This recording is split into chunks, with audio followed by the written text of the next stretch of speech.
ওরে ধরে ভাই কাম করছেন? ভাই টাকা পয়সা আছে আপনার কাছে? টাকা পয়সাই তো নাই। আমার খুব দরকার, দিলে না ভালো হয়। টাকা পয়সা তো নাই, এখন একটা কাম করা লাগবে। কি করে ব্যবস্থা পাতি করে দেন? কালকে আসেন আপনি, কালকে 4টের দিকে আসেন। কালকে যাচ্ছে, আজকে দিলে না ভালো হয়। আজকে তো হবে না, একটা ব্যবস্থা করা লাগবে। আচ্ছা, তো আপনি ব্যবস্থা করে কালকে সকাল সকালে আর করে নেন আসুন। আচ্ছা ভালো নে ভাই, খবর হলো কিন্তু যে কথা বলি কিছু করলেন না ভাই, খবর তো ভালো কিন্তু এখন আপনি কথা বলবেন। ভাই, তা কি টাকা দিবেন আপনি? আপনি যে টাকা কথা খুঁজলেন তা আমি তো জানেন ক্যাংটা যে 1000 টাকা যদি নেন তাহলে আপনাকে হলো 1 মণ ধান দেওয়া লাগবে, নাহলে 300 টাকা দেওয়া লাগবে। এখন আপনি কি করছেন? না ভাই, অত ভাড়া সম্ভব হয় না, কমে টমে দিলে আমি নিব। না ভাই, আমি কমে কাগজকে দিয়ে আপনার টাকা আর আমার টাকা পুরো বেশি হয় না ভাই, তাহলে আমার হওয়ার আমি অন্যদিকে না চেষ্টা করে দিচ্ছি ভাই। আচ্ছা থাকে না। আচ্ছা আপনি দাম ভাই ভাই দাঁড়ান না।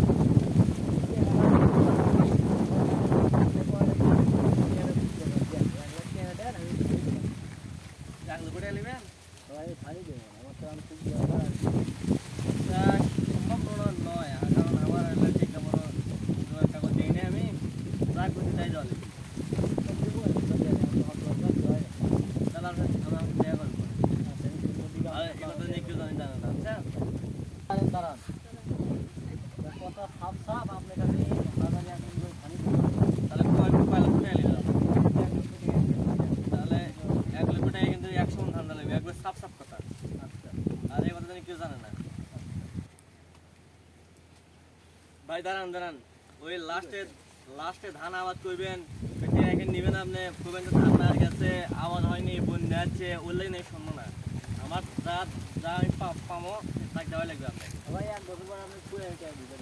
ওই খালি কোলে হবে না ভাই, আপনি কিন্তু যদি কিছু না দেওয়া পান আমি কিন্তু ভাই টাকা কিন্তু জিঙ্গে তুলে লাগলে সিঙ্গে তুলবো। আচ্ছা ওই পানি ওই বেশি ওই ধান মারা যাবে, ওগুলো কিন্তু শুনবো না। আচ্ছা, বাজার সন্ধ্যে দিয়ে দেখা করবো না আমি। আচ্ছা, এই কথা নিয়ে কেউ জানে না, সুখে চাপে কিন্তু আমরা কিন্তু কাজ করবো। গ্রামে বর্তমানের অবস্থা, এখন গ্রামগঞ্জে এখন আর কোনো টাকা পয়সা ধার পাওয়া যায় না। সব কিছু এখন এইভাবে চলতেছে। এখন টাকা সবার কাছেই আছে, টাকা আল্লাহ চাইতে অটাকা আল্লাহর কাছে এখন টাকা বেশি, এই জন্য এই অবস্থা। টাকা চাইতে ধান বেশি এখন, এই জন্য অর্থবিত্ত এবং মধ্যবিত্ত চাইতে নিম্নবিত্ত লোকজন এখন অনেক স্বাবলম্বী।